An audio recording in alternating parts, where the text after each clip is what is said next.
My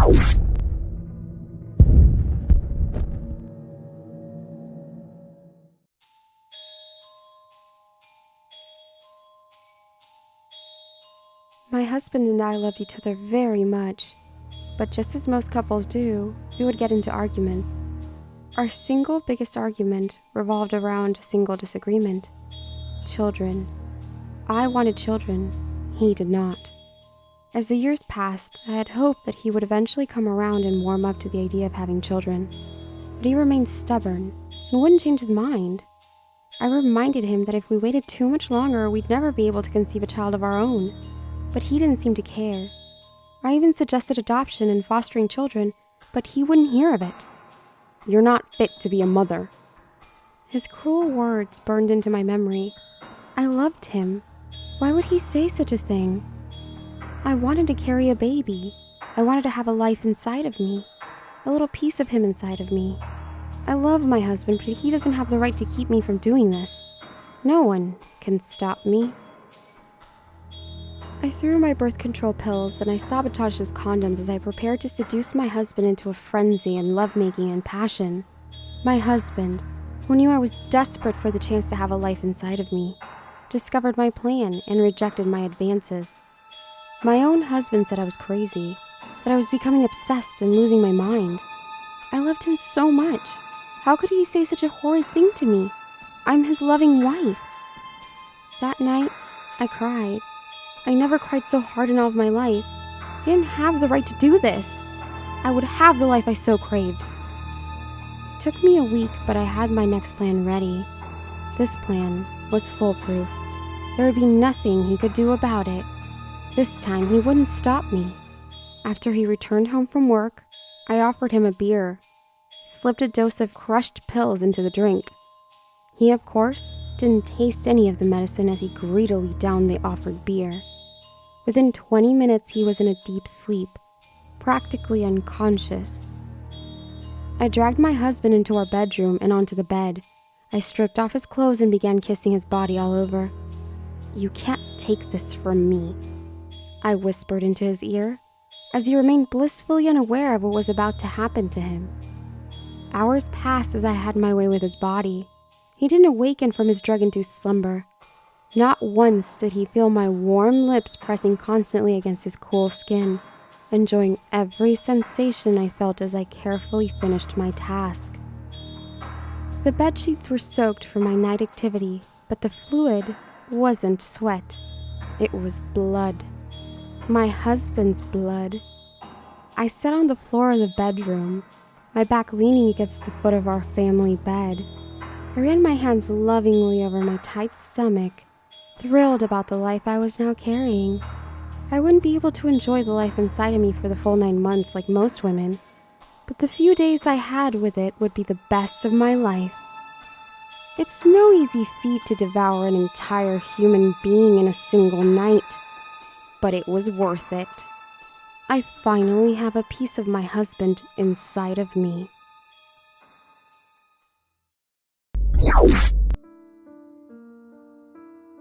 Before I say anything else, can I just say for the record that I fucking hate dolls? Not like those plastic pieces of junk that eat bits of fake food or piss themselves. No, I'm talking about those evil-looking porcelain fuckers. I was out on business at a site.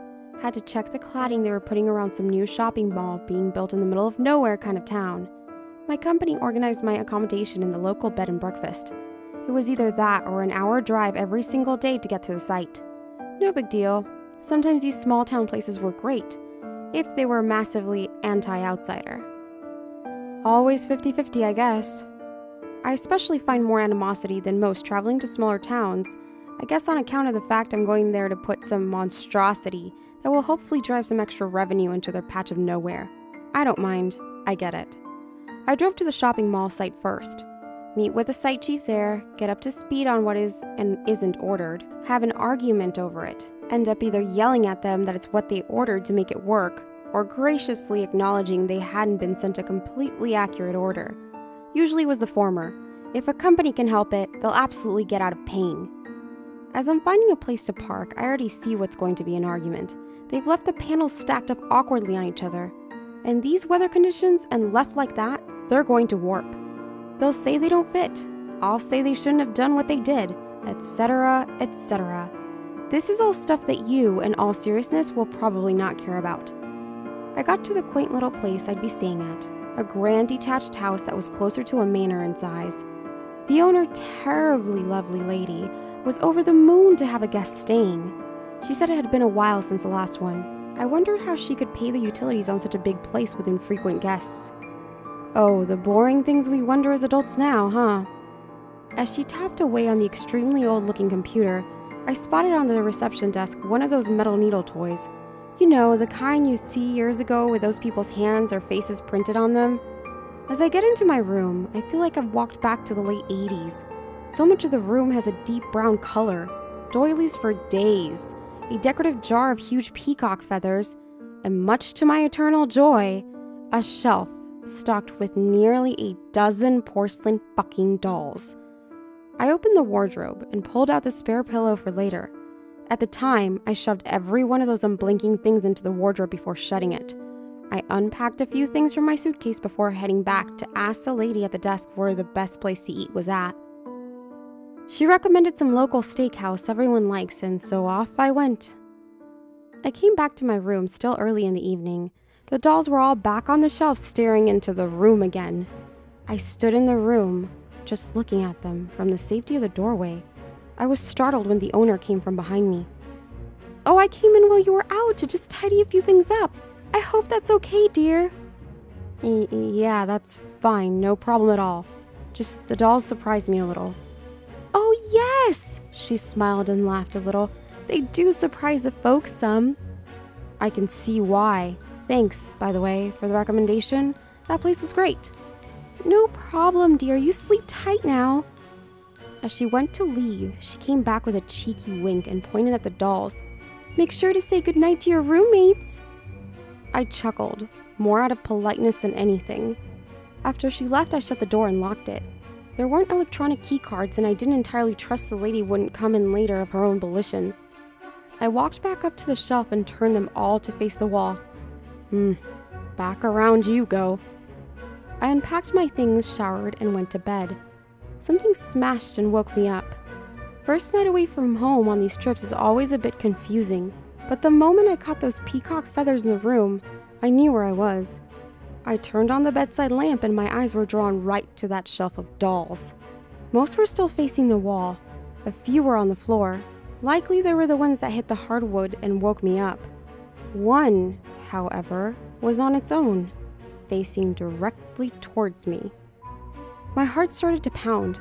Come on, this is stupid. Probably something in the old house creaking. Maybe the furniture isn't fully fastened to the wall. Something obvious. Something rational. I got up, put on the hard-soled sheepskin slippers I took on every trip, and walked over to the shelf. I picked up the doll by its body and turned it back around. Except, as I turned it around, the head twisted to continue facing me. Its happy face and rosy cheeks refused to turn with its body. I dropped it from my hand and it seemed to launch from the shelf, landing on the floor. Instinctively, I stomped on it, like I would any deserving large spider that lunged at me. The porcelain head broke under my slipper. It cracked, crunched, and succumbed to my weight. As I slowly took my foot away, concerned that maybe it would cut through and slice my soul, I heard further cracking. This was not anything falling from my slipper. This was the doll's head, reassembling. I looked down in horror at the unmoving thing, its skull lined with dozens of cracks and fractures, its happy smile gone, now turned into a vicious scowl. I grabbed it and I could feel it resisting. It was strong, trying to pry itself free. Jesus Christ! This is a doll, for fuck's sake! It's not strong! It's not anything! I glanced around the room and stashed it in the only place I could think of, my suitcase. I held it down while I zipped up the shelled suitcase and clicked the padlock in place. I got dressed in a hurry. I had to do something with this fucking thing. The case rattled and banged around on the floor as I nervously struggled to put my belt on it. I grabbed the case and bolted for my car. I didn't know where anything was in this piece of shit town, except for the construction site. They had the foundations down mostly, but I was certain I could stash this thing somewhere. Yes, perfect. Okay. Left unlocked, as expected, I hastily parked up in the middle of the site road and looked around for the cement mix. I swear I saw a pallet of bags for it somewhere this morning. I grabbed the suitcase out of the back of the car and threw it by the small mixer. I began to work the mixture together from one of the sacks, and a hose left in the open still connected to an external water tap. I kept my eyes fixed on the case as I went about my work. It bounced and nudged its way around the dirt. I began digging a hole at the end of one of the concrete-laid foundations. It can't look suspicious, can't look out of place. This fucking doll needs to be buried. No sooner did I finish digging the hole than I heard a voice. I looked at the suitcase and was entirely motionless. No, that voice was from behind me. I felt an arm on my shoulder. "Holy shit!" I exclaimed as I swung around with a shovel still in my hands, ready to fend off something. "Didn't you hear me? I said you ain't supposed to be here. This is private property." It was a middle-aged looking man. He had a flashlight and wore some rental security brand uniform. I don't remember which. I heard another voice before I could respond to the guard. A young girl's. "Help me, please," it pleaded. We both looked at the suitcase. "What the hell are you doing here anyway?" the guard asked aggressively. He walked towards the suitcase and the girl's voice cried out again. "Please, help me." He turned back around to me. "What's in the suitcase?" I didn't let him finish the thought. He'd never understand. How could he? It's not his fault. I smacked the shovel so hard around his head that he dropped instantly. Blood started to pool into the dirt and around him. The case sat motionless. I looked at the hole I dug and back to the man. I kept digging. I didn't stop until it was big enough to fit them both. I chucked the suitcase into the pit and it screamed and rattled. The man was heavier. I had to drag him towards the pit and kick him in. The next part was the easiest, really. I wheeled the cement mixer over and poured it over both of them. I smoothed it over, tried to make it look more deliberately like a part of that foundation. Done. It was incredible how simple that was. A couple of days later, I heard someone saying they could hear a voice screaming below that patch of concrete. Those total fucking idiots, they dug it up. Something about a police investigation? That same day, they came calling to my room at the bed and breakfast. My suitcase. It had all my personal information on a tag, as well as some work documents inside that made it clear I did it. When they saw the dolls facing the wall in my room, that was it. All the evidence the jury needed was there to convict me. I think that asshole prosecutor made a joke about the evidence being concrete. That was it. A few months into my sentence, I got a parcel. You already know what it is.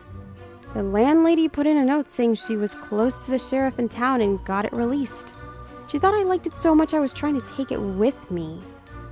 Try to be more careful with it so it doesn't get broken again, it said. I tried to smash it, burn it, bury it in the yard, throw it over the fence. Every time it ends up back in my cell with that angry, broken face. I fucking hate dolls, and I'm utterly terrified by this one.